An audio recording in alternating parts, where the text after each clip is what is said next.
my rather untidy left-handed writing, Pips, people's lives depend on a thorough examination, and I wouldn't be able to do some examinations thoroughly." Pips was thoughtful for a moment. Then she nodded. "Fair enough. But Father could do any you couldn't. He's not ready to retire yet. So much of a doctor's work is listening to people, diagnosing them or sending them to a specialist. It isn't all about physical examinations." Robert's career had been carved out for him. To qualify as a doctor and then to join his father's general practice in Doddington and the surrounding district. But shortly after he'd qualified, war had been declared, and together with a friend from medical school, Giles Kendall, Robert had volunteered to join an independent flying ambulance corps, organised by one of his father's old friends, Dr. John Hazelwood.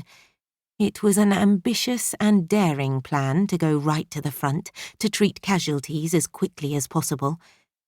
Anxious not to be left behind, Pips had volunteered to go with them, taking her lady's maid, Alice Dawson, and Alice's brother, William, along too.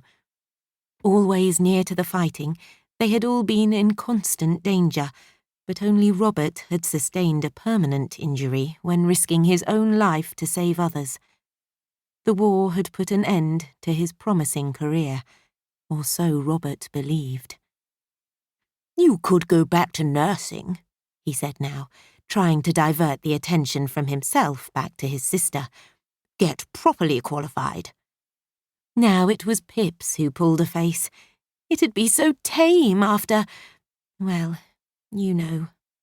He chuckled. "So you want another war, do you?" "Of course not. How can you even suggest such a thing?"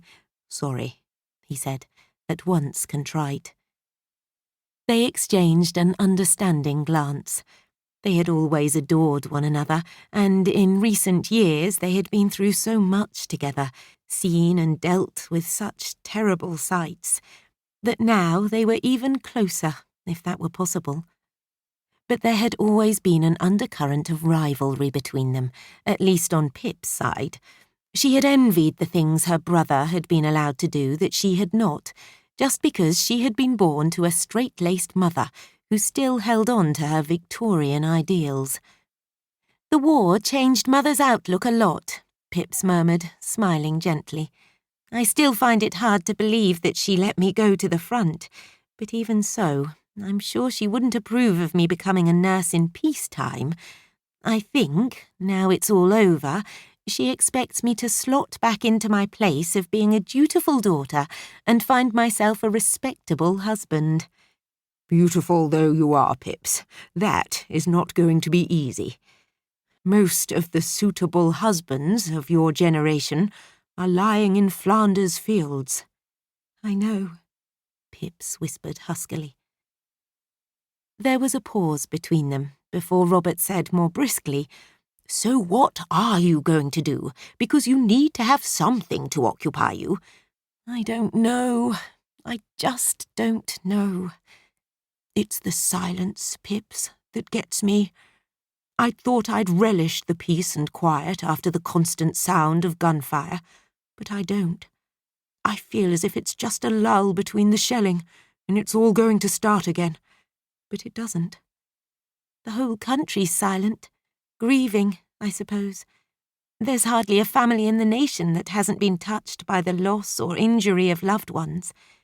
I expect there'll be memorials going up all over the country. People will need a focal point for their grief when they couldn't have a proper funeral. They've no sense of closure.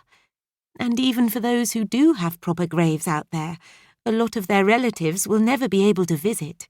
And, of course, those who are never found, blown to bits or lost in the mud. Well, there's nothing to commemorate them, is there?